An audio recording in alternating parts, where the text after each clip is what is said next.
All right, good afternoon, everybody. This is Lord of War 2006, which it's been about a year or more since I've done anything on the channel. And pretty much I would like to just recap and start the channel back up, reboot it. I know I got a hoodie and a hat on and all that, but it's cold out here. It's like 20 something in my garage right now. I don't have heat currently at the moment. I have to go to Lowe's and exchange something and bring it back. I use a propane tank, but propane tank, long story short, I went and got it and the valve don't turn. I should have tested it when I bought it, but I didn't. So I'm just gonna kind of show you some of this stuff behind me real quick, just a recap of what the channel's about, what you can expect to see. Hopefully I can get some new subscribers. Comment if you want to comment on anything, good, bad, ugly. I'll probably respond back if you're not a troll. But this is just kind of some of the stuff you're gonna see on my channel.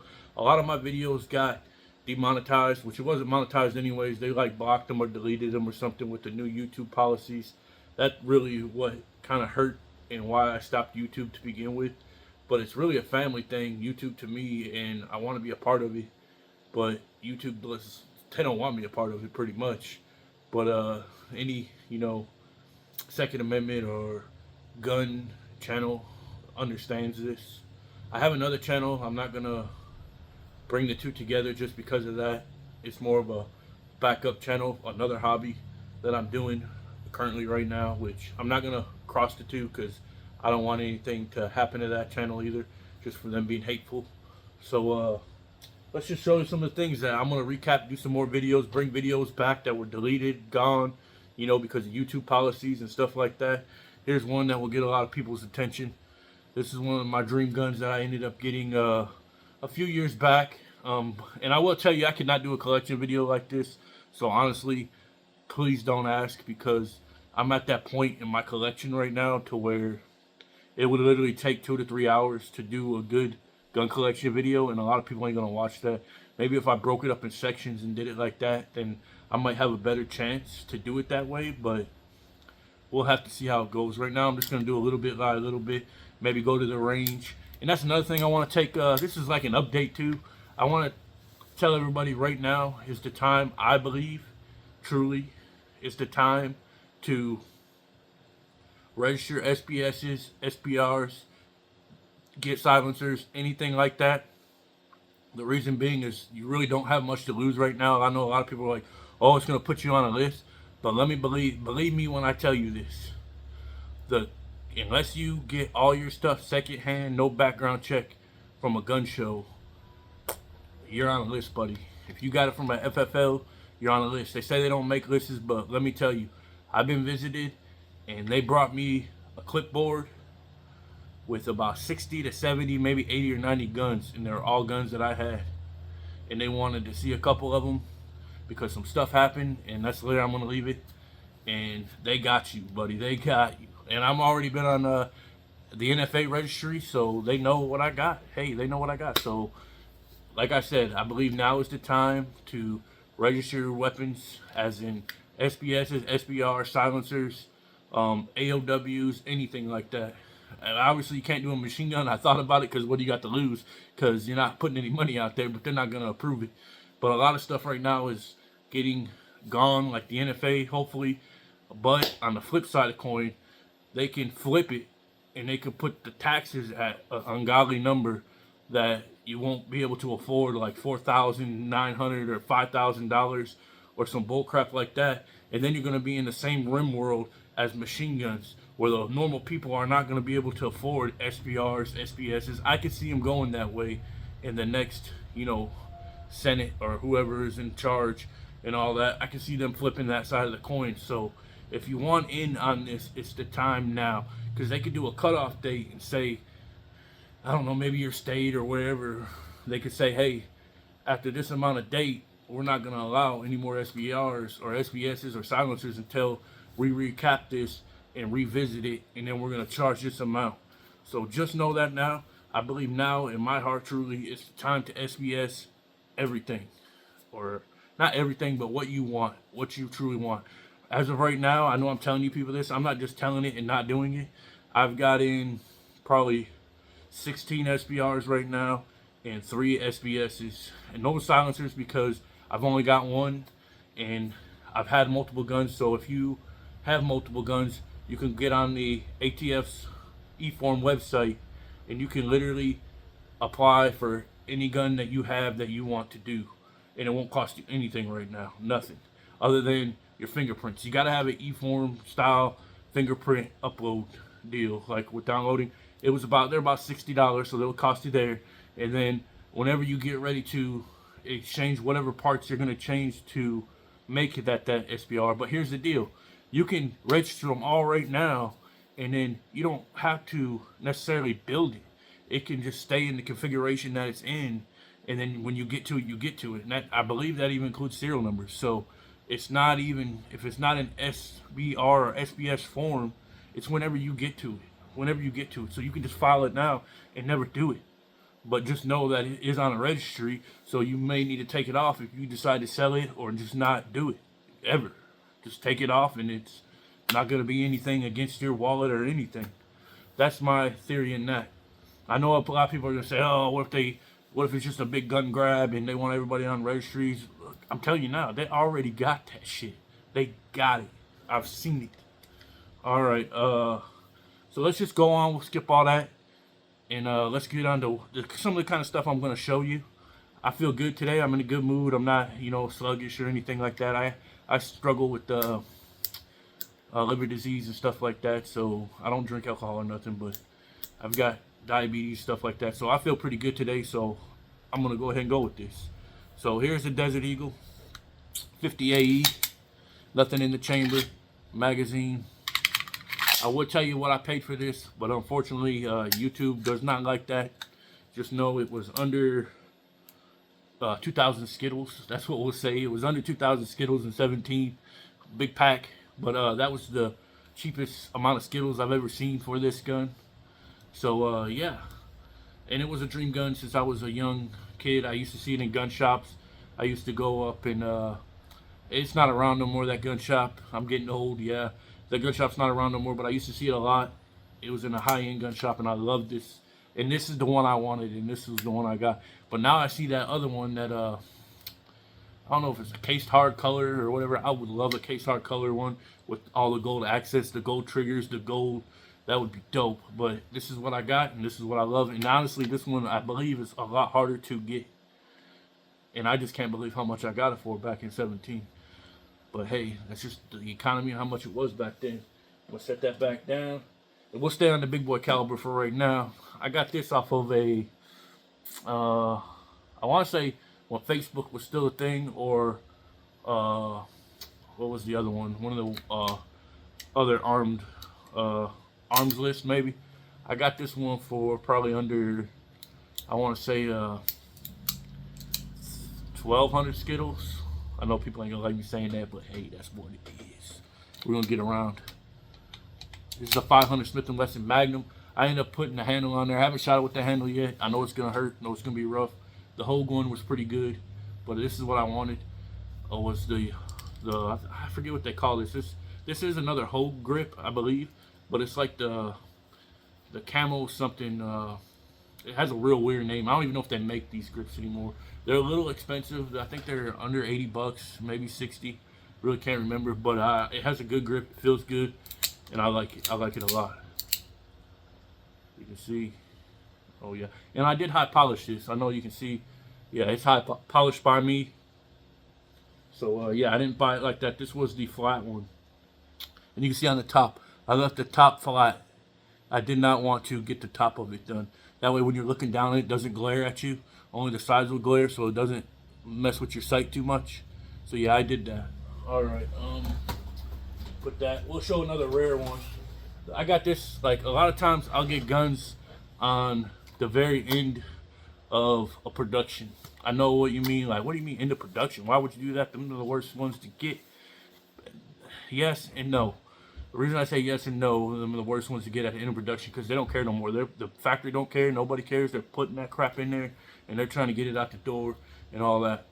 But this company was different because it went out of business for legal reasons and stuff with Palmetto State Armory and all that. If you want to get into that, look into that. But this was at the very end of it. I think when everything got liquidated, they got their ass sued out of business.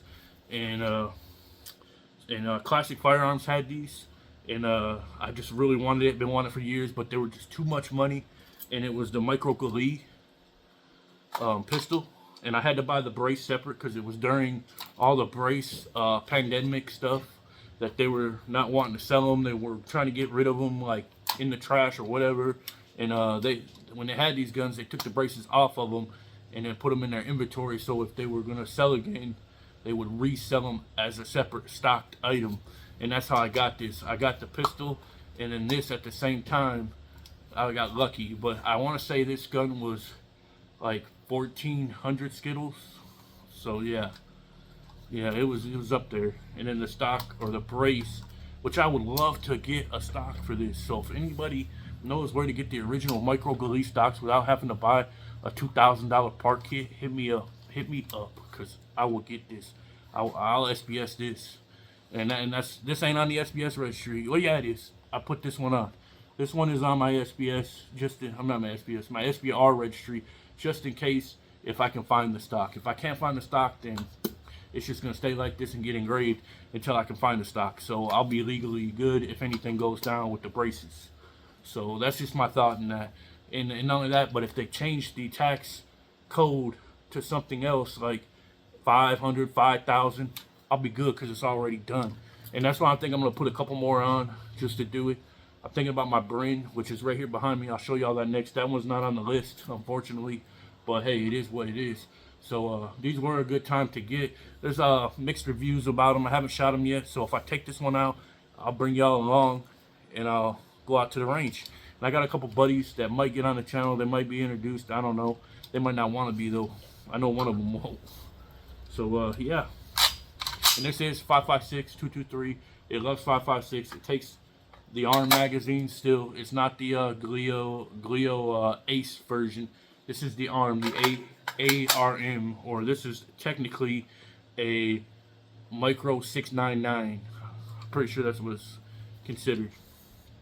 I love the way I love military style weapons. So if you're gonna get into my channel, that's what I like. I like the AKs, the ARs, the Russian World War II stuff, the US World War II stuff, Polish, Bulgarian, that gets into the AKs and all that. That's the kind of stuff that I like.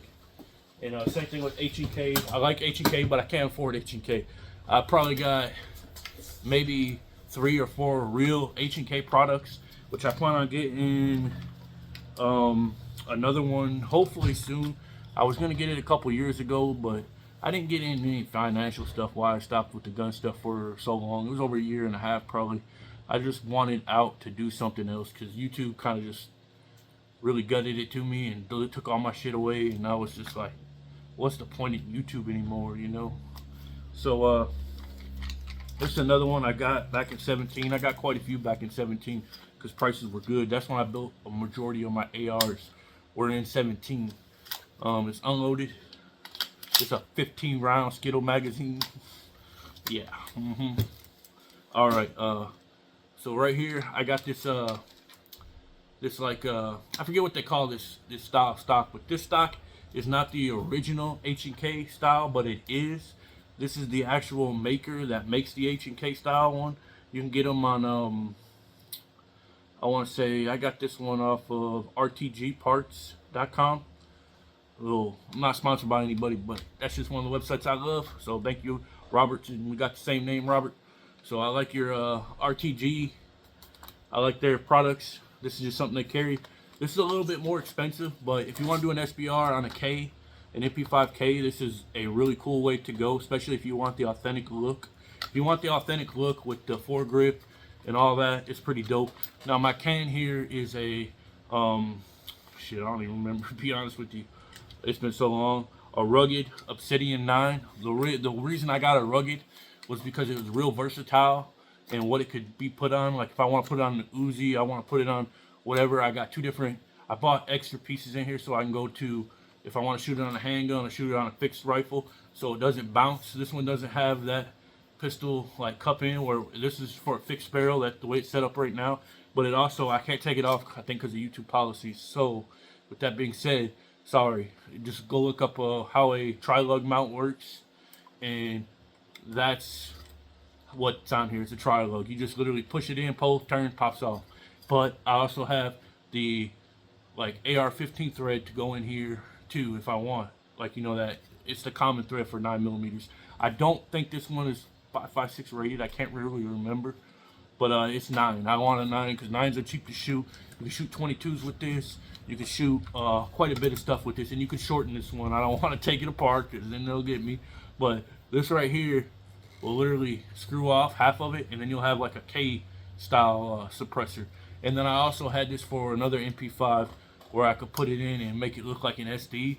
But honestly, I think I'm just gonna, if I'm gonna do an SD, I'm gonna get that new Century Arms AK, whatever, not AK, MP5 style like this. This is an actual Zenith, and honestly, Zenith is Zenith. I don't really think Century Arms is just bringing them in, and Zenith is Zenith. But the only thing difference between a real Zenith and the Century Arms can dictate what they want into theirs. So if they want it cheaper, they can be like, we want a different lower polymer here.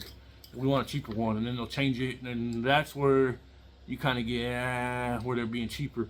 But that's why one reason Zenith is a little better, because they put more quality stuff onto their weapons. But honestly, if you're gonna change a lot of this out, it really won't matter, because the only thing you really want is the structure of this weapon. You want a good structure. So this is a good foundation to build on if you want to get a cheaper one, but you want to make sure that cheaper one runs really good before you put any serious money into it. I had maybe about 1,500 rounds through this before I SBR'd it, and then but I did have the trigger. This has a Franklin Armory trigger in it. If y'all know, you know. I would love to get a super safety. The issue with that is I like my MP5 grips. They're not good for me because I'm a lefty, but I like the aesthetic look. If I can't have this look and it changes, I don't want it, period.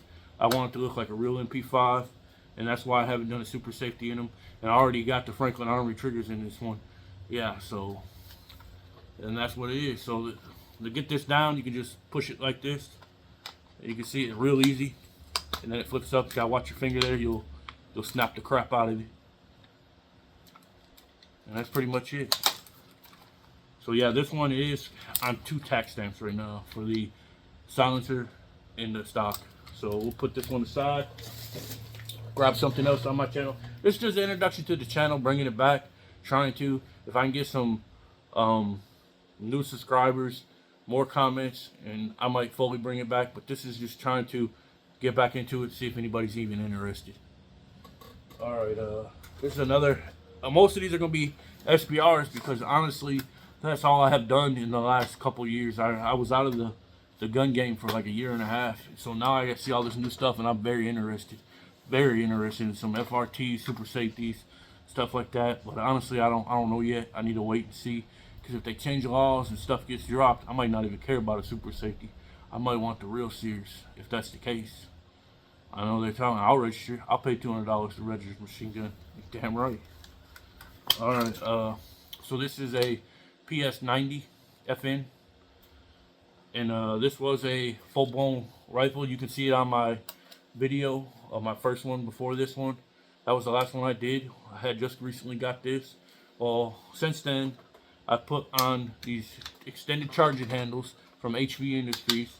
They're side rail mounts, their top rail mount. That's all HV Industries. And then I put this Holosun with the solar, and I believe this is a green or a red. I can't really remember. It's been so long that my battery's dead. I could probably take it out in the sun and charge it, but yeah. And this is the CMMG barrel, a CMMG muzzle brake. I put all this in by myself. I drilled it out and put it all in there by myself. It's got a magazine right here. I want to say what it was, but it's a 10-round magazine. Would you say that? 10-round magazine. But yeah, this one's pretty dope. I like this one. Real compact, real compact. Let's see if y'all like that. Y'all get your weight up. I've been out a year, and there's probably some people that still can't touch this. No, I'm messing with y'all. I ain't like that. I've been into gun stuff for at least 20 plus years now, so I might not look that old, but yeah, I've been into it for 20 plus years now. I'm not 40 either. I'm 38. We'll go with the Bren. You guys see the Bren. I'll save my favorite for last. All right, here's the Bren. Just a little another introduction. You guys seen all this stuff. Oh yeah, oh yeah. I gotta get out this and shoot it, man. I still haven't shot this gun. It's been over a year. But I like it. It's retaining. This is in the closet. No, it's in the safe. But yeah, this is a 5.56 Bren MS2. You can see right here, MS2. I checked all this stuff, by the way, before the video started. I looked at everything. You got the flip-up sights, the brace, which I may SBR this one. This is the one I'm thinking about SBR, and there probably ain't too many on the registry. So if it goes in there and some crazy shit happens, yeah, crazy shit happens, it might be worth quite a bit. That's what I'm thinking right now. Just doing those SBSs and SBRs and getting that stuff done, and then I'll be good. Whatever happens, happens. I'm conflicted because I want to put a lot of them on there and I don't. So the reason I want to put a lot of them on there is because, hey, if I can't afford it later and I do it now, I got it. But if something happens to me, they got to fill a Form 5 out and then transfer it that way. And I don't know if anybody in my family is gonna be willing to do that, to go through the Form 5. My son's not old enough right now, so that's just where I'm at, you know. If anybody give me legal advice, hey, like, you know, in the Dropbox, you know, I wouldn't mind doing a, if I could take it all and put it in like a trust or something, I don't know. All right, there's that. Takes normal AR-15 5.56. That's what this one is, a 5.56 mag, which I probably just broke policy putting that in there. All right, has a an adjustable gas system here. This is the 8-inch, so they got different gas systems for each Bren. And how you'll know is you'll have a number right there, if you can see it, right there, 8. That's the 8-inch barrel. So if you got a number there that doesn't match your barrel, you better figure that out, or at least call them. You got quick detachers on each side of the receiver. Yeah, I like it a lot. You got a couple different releases right here. Like, I think that's for the hold open. If I can get it down, I can't get it down. Yeah, the hold open I thought that was the hold open. Yeah, I probably just can't get it right. I don't know why they would do it like that. Yeah, when you can't even really get it. I guess you'd have to like hold it like that, and I can't do it with my finger. Oh yeah, you can right there. Alright, so the little hold opens right there. You just push that up, kind of like a bad lever. If you know what a bad lever is on an AR-15, old school. Old school, I don't even know if people even use those things anymore. Alright. Like I said, it's just an introduction to see if I can get anybody interested in the channel, you know, watching. Alright, so this is my favorite out of all my PDW style weapons. I've got MP5, PS90s, micro, what else I got? Like the Micro Glee. I got a Uzi Pro. I got, there's so many I got. But believe it or not, this is my favorite. I have no sponsors, no affiliations with this company other than I buy their products. So just know that now. A lot of people shit on them. A lot of people don't like them. But this is my favorite. I have tons of these style weapons, and this is my favorite. So an average guy can afford this one. So you guys might like this, and you might like me for, you know, putting this out to you, which is old. It's not new. I know the gun industry moves fast, and everybody wants the newest, greatest thing, but it ain't like that with me. I mean, I can pretty much have almost whatever I want. I don't spend godly scenes of money on one gun. I have a couple that are godly insane, but nothing over like $8 grand. I know a lot of people are like, wow, 8,000. Yeah, I got an $8,000 weapon probably, but this, believe it or not, is my favorite. You can get them in different styles. You can get them in. I built this from the receiver up, so pretty much I went to PSA and bought their furniture ready AKV, and then from there I had old furniture that I bought from years ago, like 15 years ago when I first kind of started getting into the AK world. Well, really, I can't say it. 20 years ago I got into the AK world, but about 5 years after being in the AK world, I was like, I seen all these cool ass AKs, but they're all so expensive. But the furniture was being imported, and that includes Germany, Egyptian, all that shit. I bought all that stuff up, Bulgarian, like all the real weird like magazines and grips and furniture and stuff like that from the surplus. That's what I really liked. So I bought everything. Anytime I seen one that was a reasonable price, grab it, grab it, grab it. And I still do that today. I got Bakelite handguards, all that stuff. So this was my envision for the AKV, and I'm probably gonna get another AKV. That's how much I like it, and it's gonna be an SBR. So I put the Romanian grip on. I got this 9mm muzzle brake or whatever you want to call it, slanted brake from I think Atlantic Firearms for like 10 or 15 bucks. It's pretty cheap. You got to do a 9mm one. You can't do a 223 or 5.56 or 7.62 by 39. It's got to be that size for the 9mm, and it fits on here. Then I made my own cleaning rod, which I don't know if I can get it out. I just kind of cup the end of it. There's no way to put anything on it. It's just a ram rod pretty much, but it does fit on there. It doesn't come off. It fits on there pretty good. And then my Romanian grip, and this is a Romanian push button folder. So you push it right here, and then it just folds to the side. Now you got a real compact package, which this is awesome. And the reason I really like it is because of this right here. It's not a super safety. It's not none of that shit. This is completely off that radar. But man, I'm telling you now, this feels like it. It's an ALG trigger. Now you're probably gonna say, what? Yeah, an ALG trigger, which is Geissele, which in the AKV, because this action is so short. It's so short in the AKV, like right there, literally. The reset on that is crazy, and then you get to bounce, so it's just like going for you. So and honestly, it's really hard to get less than 2 rounds out of this thing unless you like literally hold it. If you hold it and then let go, hold it, let go, then yeah. But if you just barely like touch it, it's gonna break and it's just gonna go with you because of the amount and the shortness of travel with this ALG trigger. And then I got these plum color magazines to go with it. I don't even know if they make the plum ones anymore. I wanted to match my grip, which it matches pretty good. The Bakelite grip is a Romanian, I believe. Yeah, it's a Romanian. I got Polish ones too that are real orange. They're cool. But yeah, for the money, you cannot beat this. I know a lot of people are like, what? But for the money, especially you don't got to pay $200 tax stamp like I did with this right now.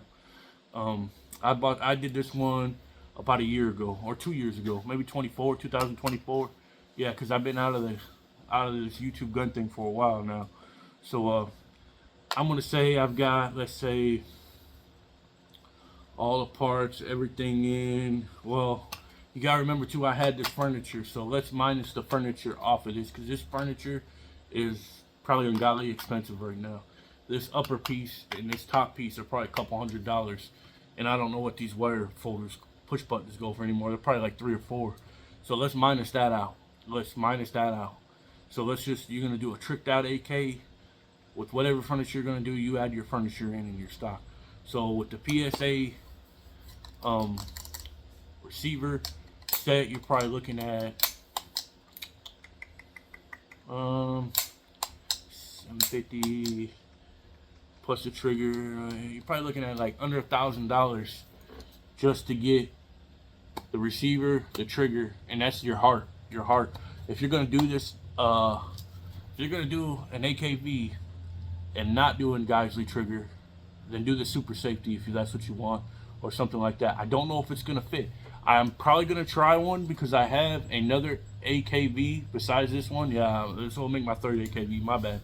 Because the other one I don't really consider an AKV because I made that before they started making them.